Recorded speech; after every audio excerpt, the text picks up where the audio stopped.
누가복음 3장 7절부터 11절까지 말씀, 나눔은 진노를 피하는 복의 열매다, 그런 제목으로 말씀을 드리면서 은혜를 받겠습니다. 이번 추석 명절을 통해서 사랑하는 우리 성도님들 각 가정이 나눔이 있는 가정이 되어질 수 있기를 주의 이름으로 축원합니다. 나눈다고 하는 것은 복 중에 복입니다.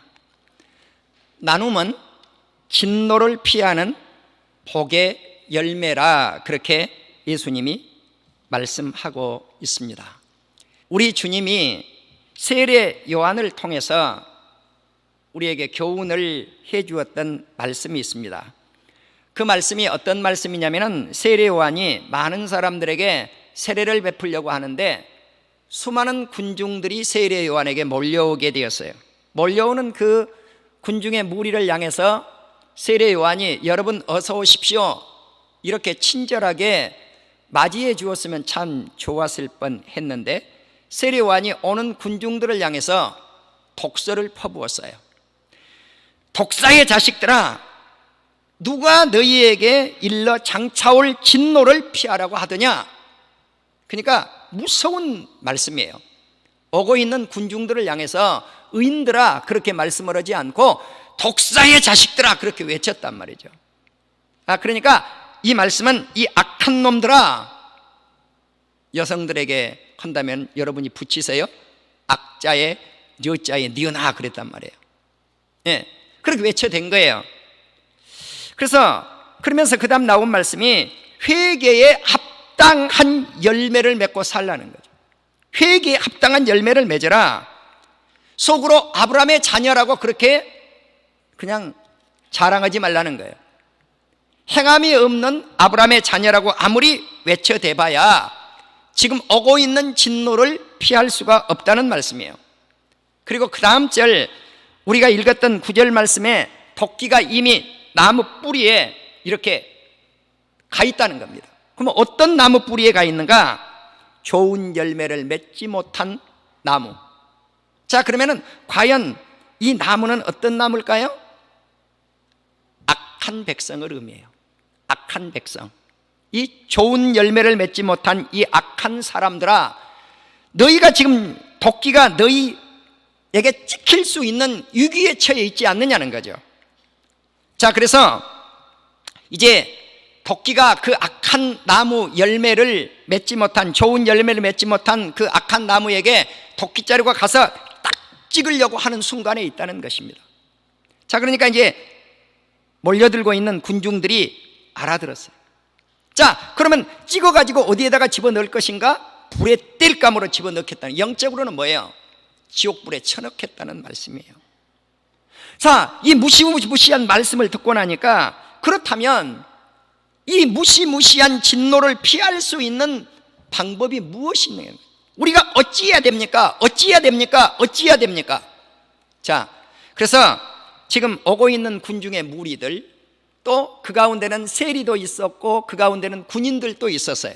그래, 전체 군중의 무리에게 하신 말씀이에요. 자, 그 방법이 있다는 거죠. 진노를 피할 수 있는 방법이 있는데 그것이 무엇인가? 옷 2벌 있는 사람은 옷 2벌 중에 나누어 주어라는 거예요. 그럼 몇 벌 나누어 주어라는 거예요? 2벌 있으니까 몇 벌?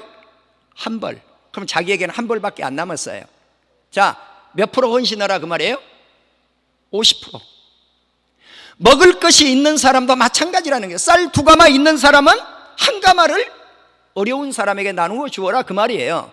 그래야 오고 있는 진노를 네가 피할 것이니라. 이것이 회개에 합당한 열매니라.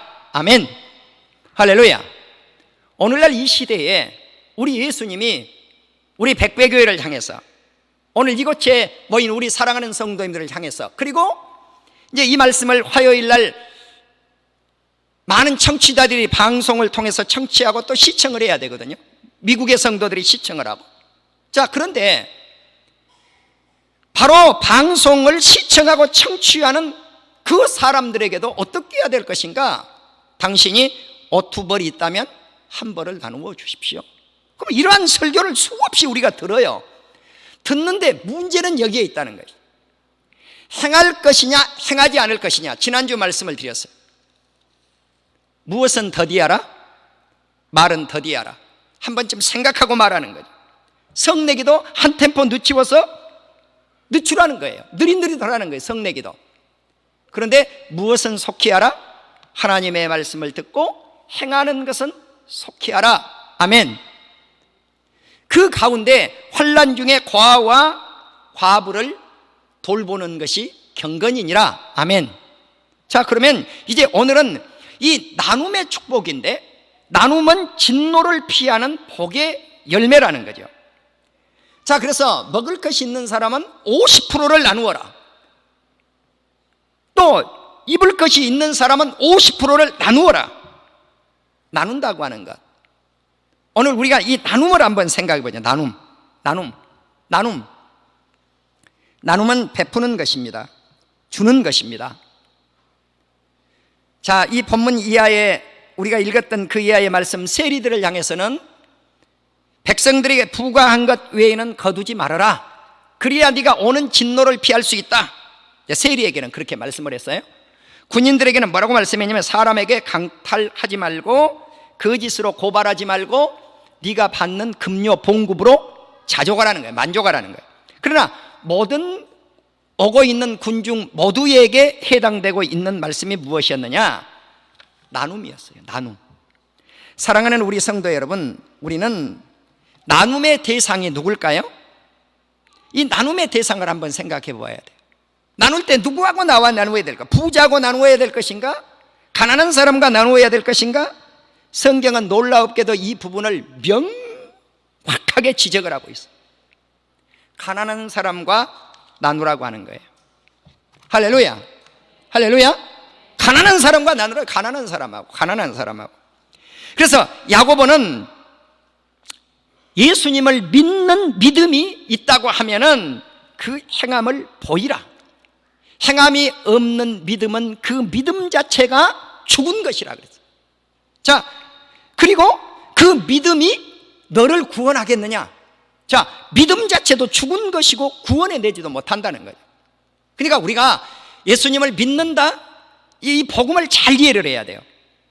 자, 백배교회 가니까 이상한 설교를 하더라? 박형선 목사가 이렇게 말씀하면 안 돼요. 우리가 구원의 조건은 뭔가? 예수 그리스도께서 내 죄를 위해서 십자가 지시고 예수 그리스도께서 나를 의롭다 하기 위해서 3일 만에 돌아가신 것을 믿음으로 말미암아 구원을 받아요. 아멘. 그런데 그렇게만 구원을 받는 것이 아니라는 거예요. 예수님도 그렇게 말씀하시고 야고보도 그렇게 말씀을 하시고 계세요. 에레미야도 그렇게 말씀을 하고 있어요. 사랑하는 우리 성도 여러분, 만일에 행함이 없는 믿음이 자기를 구원하겠느냐? 죄송하지만 구원하지 못한다고 말해요.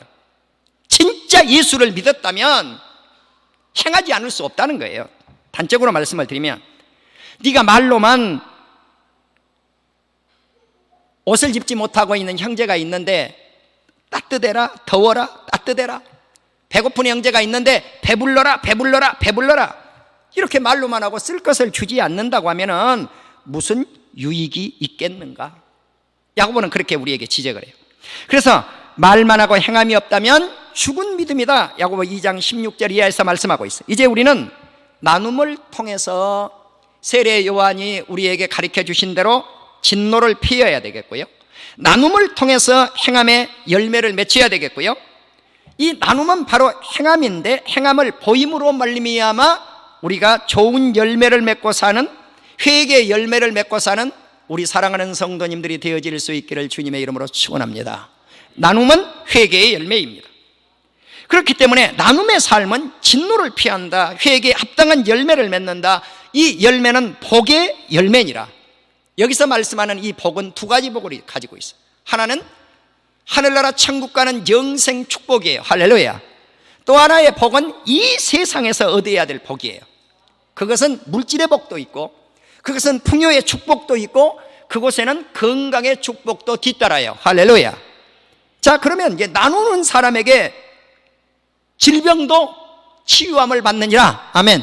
조금 이따 그 말씀을 다시 한번 거론할게요. 자, 그렇기 때문에 나눔이 무엇일까? 첫 번째로 생각할 것은 행복이라는 거예요. 한번 따라합시다. 나누면 행복입니다. 나누면 행복입니다.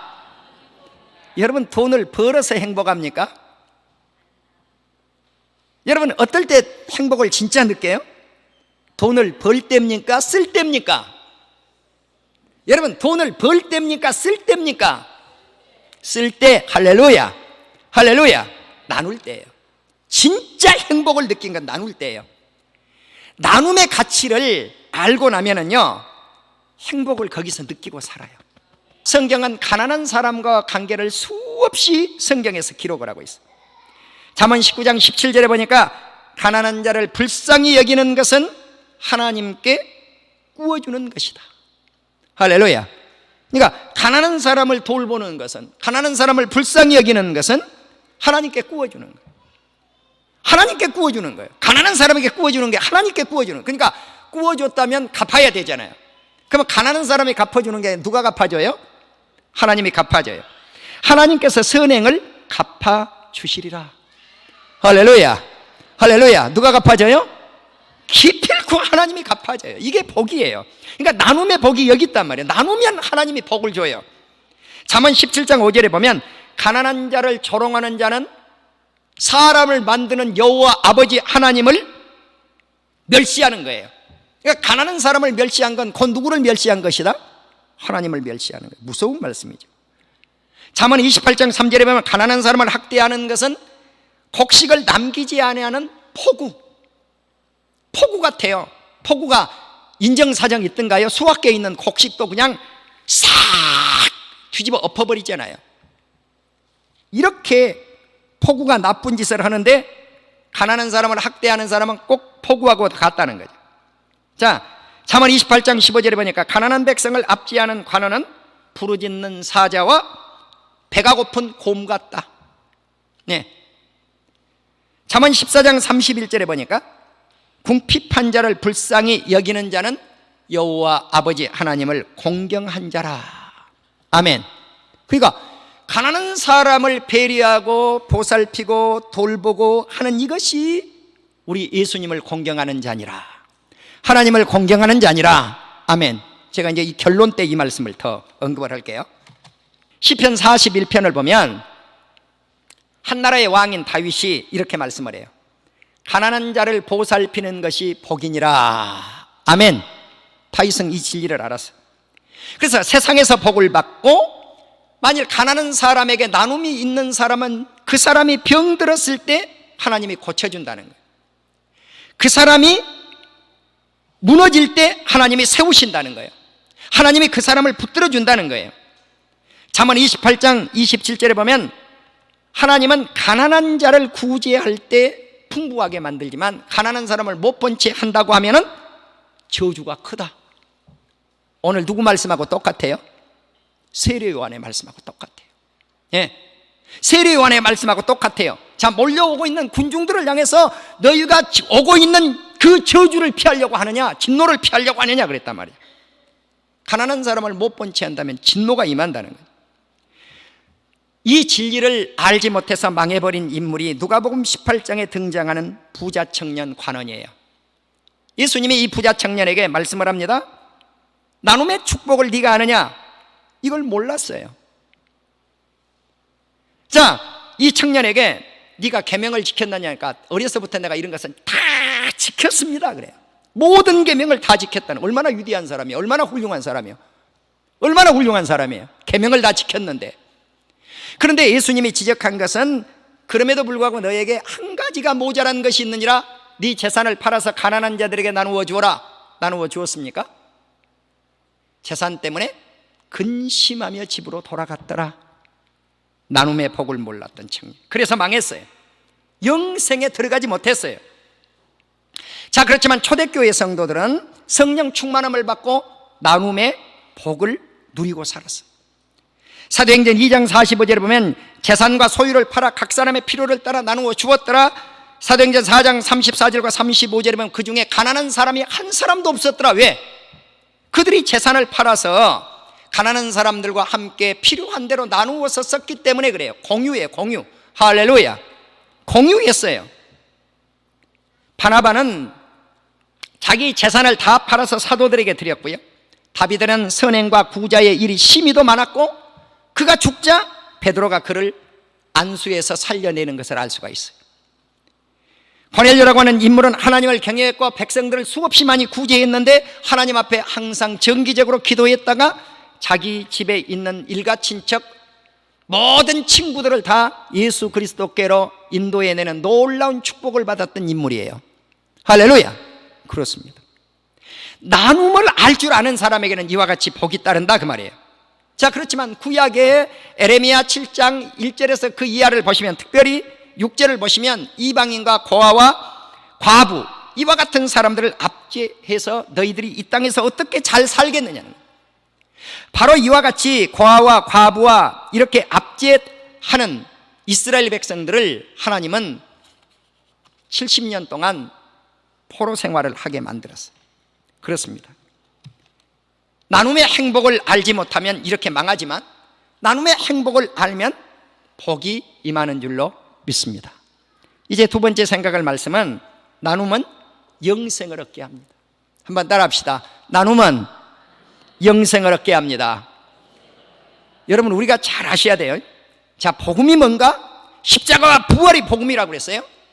십자가와 예수 그리스도의 부활, 예수 그리스도의 십자가, 이것을 믿음으로 말미암아 구원을 받지만, 영생을 얻지만 나눔으로도 영생을 얻는다는 거예요. 할렐루야. 할렐루야. 진짜 내가 예수 믿으면 구두쇠가 될 수 없다는 거죠. 깍쟁이가 될 수 없다는 거예요. 손을 움켜쥐고만 있을 수 없다는 거예요. 잠언을 읽어보시면 구제하고 손을 펴는 자가 복이 있어요. 할렐루야.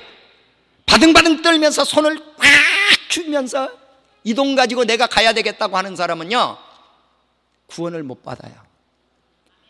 믿습니까? 믿습니까? 바등바등 이걸 떠는 사람은 못 받아요. 펼 줄 알아야 된다. 손을 펼 줄 알아야 돼요. 그래서 디모데전서 6장 17절에 보면, 너희가 정함이 없는 재물에 소망을 두지 말고 모든 것을 우리에게 후히 주사 누리게 하시는 하나님께 소망을 둘지니라. 아멘. 마태복음 6장에 보면 예수님도 똑같이 말씀을 해요. 뭐라고 그래요? 너희는 재물과 하나님을 동시에 섬길 수 없느니라. 재물이면 재물, 하나님이면 하나님.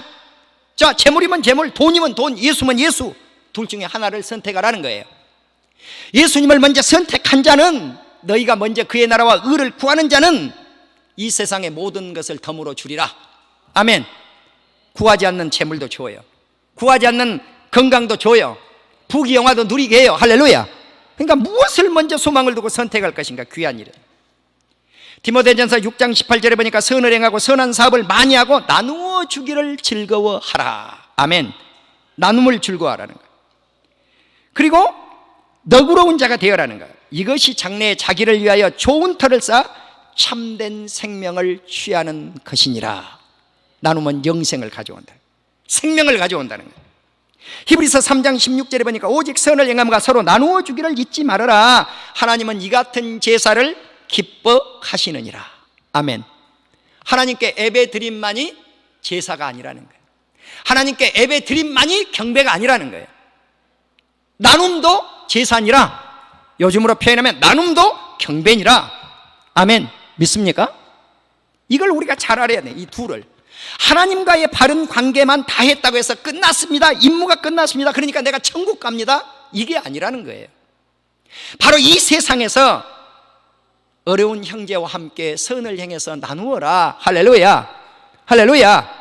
그러니까 우리가 인생을 살아가는 목적이 분명해져요. 빌립보 4장 15절 이하에 보면 바울이 빌립보 교회 성도들에게 감사하고 있는 것 한 가지가 있어요. 그게 뭐냐면은 여러 교회가 바울을 돌보지 않았지만 빌립보 교회가 도왔다는 거예요.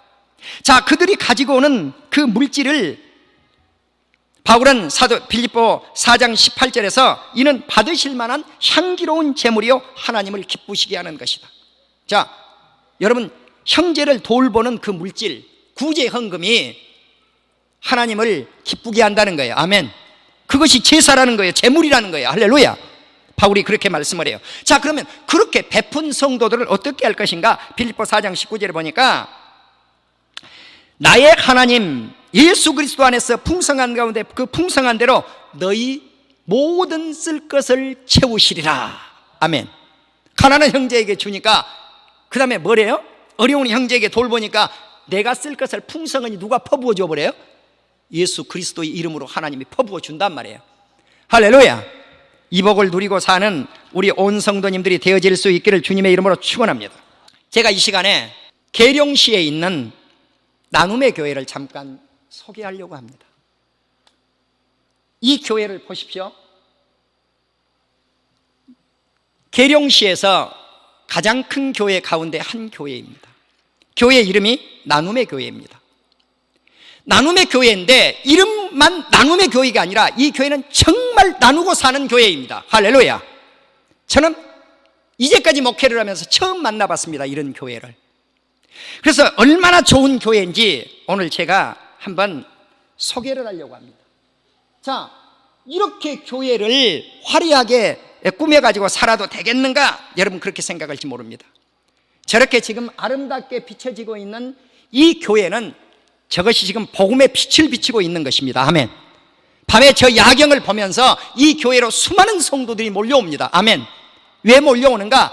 나눔이 있기 때문에 몰려옵니다. 이 로고 속에 믿음, 소망, 사랑이 들어있고요, 또 성부, 성자, 성령을 의미하는데 이 로고 속에는 이 교회의 가치관을 여기에 지금 세 가지로 나타나 있습니다.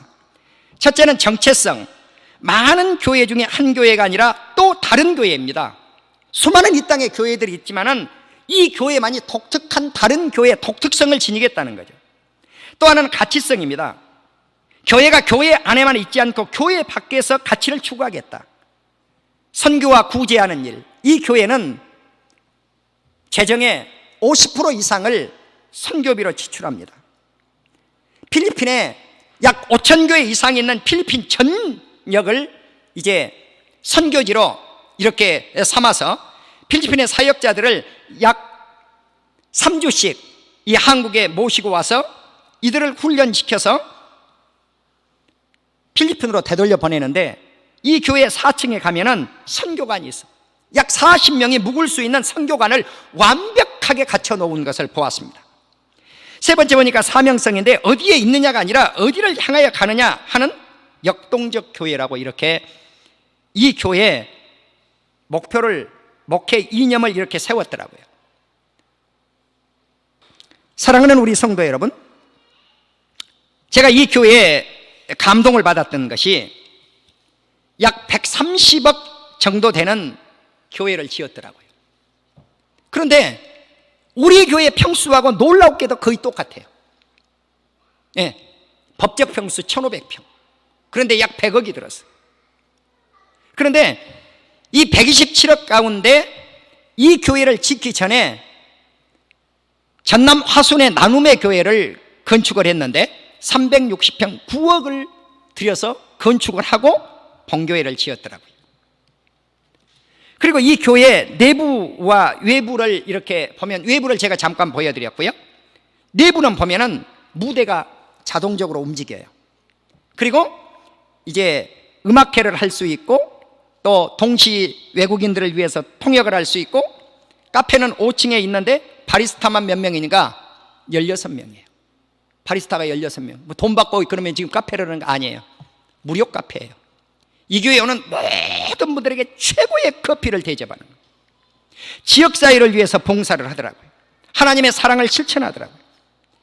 필리핀과 호주에 단독 선교사 6명을 파견을 했어요. 이 교회 목표는 우리 교회 목표처럼 주는 교회를 목표로 삼았어요. 근데 이 교회는 노예를 할 때 가끔 소를 잡아요. 그 소를 잡아 뭐 할 것인가? 목사님들을 대접하는 거예요. 할렐루야. 최고로 대접하라는 거예요. 최고로. 이 교회에 장로님 한 분이 거부가 있어요. 건축을 할 때 약 130억 가운데 127억을 혼자 감당을 해요. 제가 뭐 부러워서 이 말씀을 드리는 게 아니에요. 그 교회를 들어가니까 고급 승용차 한 대가, 2억이 넘는 승용차 한 대가 딱 서 있어요. 그것도 그 장로님이 헌신한 거예요. 목사님 사택, 목사님 아드님의 사택 50평이 넘는 사택들 다 만들어요. 그 목사님은 시장을 보러 안 간다 그러더라고요. 네. 과일, 식량 모든 것을 그 장로님 가정에서 책임을 져요. 그런데 이 장로님이 어떤 장로님인가? 만나 감자탕 사장님이에요. 그런데 제가 하나님 앞에 헌신을 하는데 기적이 일어나요. 이 교회를 다 지어놓고 모 공사에서 30억을 이 장로님에게 주면서 광고비로 쓰세요 그래요. 이게 기적이 일어나요. 기적이. 그러니까 보세요. 하나님 앞에 헌신을 하는데 이 장로님 70-80%를 하나님께 드려요. 할렐루야. 네. 뭐 사업이 이것저것 아니더라고. 이것저것. 그날도 내가 이 장로님 한번 만나보려고 그랬는데 만나지는 못했어요. 나는 우리 성도님들이 이 나눔의 교회처럼 멋진 목표를 갖고 살아갈 수 있는 우리 온 성도님들 되어지기를 주님의 이름으로 축원합니다. 할렐루야. 할렐루야. 이제 이사야 58장을 우리가 보시면 하나님이 원하시는 금식이 무엇일까? 줄인 자에게, 유리한 자에게, 헐벗은 자에게 돕는 데 있다는 거예요. 이것이 금식이라는 거예요. 이렇게 돕고 나면 그럼 하나님이 어떻게 할 것인가? 물된 동산 같은 축복을 주리라. 네게서 날짜가 황폐하지 아니하리라. 이 땅에서 잘 된다는 거죠. 후손에게까지. 그리고 이렇게 가난한 자와 함께 나누면 우리가 하나님하고 부를 때 하나님이 내가 여기 있다 하고 응답하신다는 거예요. 할렐루야. 그렇습니다. 이제 마태복음 25장을 보시면 예수님이 종말의 때에 오셔서 심판을 하시는데 나눌 줄 아는 사람은 영생에, 나눌 줄 모르는 사람은 영벌에 처하리라. 여러분 기억하세요? 자, 헐벗고 굶주린 자, 목마른 자, 그리고 감옥에 갇힌 자, 병든 자, 이런 사람들에게 찾아가서 나누면 이 사람은 영벌에 들어가요.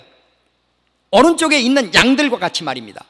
왼쪽에 있는 염소들은 그 일을 하지 않았어요. 악인들은. 자, 나누지를 않았어요. 그랬더니 어디를 보내요? 영벌에 쳐넣었다 그랬어요. 나는 오늘 우리 사랑하는 성도님들이 예수 그리스도를 믿음으로 말미암아 구원받는 것이 대단히 소중하지만 거기에 하나를 더 붙여서 가난한 형제와 나눌 수 있는 나눔을 통해서 영생 복락을 누리는 우리 온 성도님들이 다 되어서 우리가 장차 오고 있는 진노를 피할 수 있는 우리 온 성도님들이 되셔서 회개의 열매를 나눔과 함께 멋지게 남은 생을 살아갈 수 있기를 주님의 이름으로 축원합니다.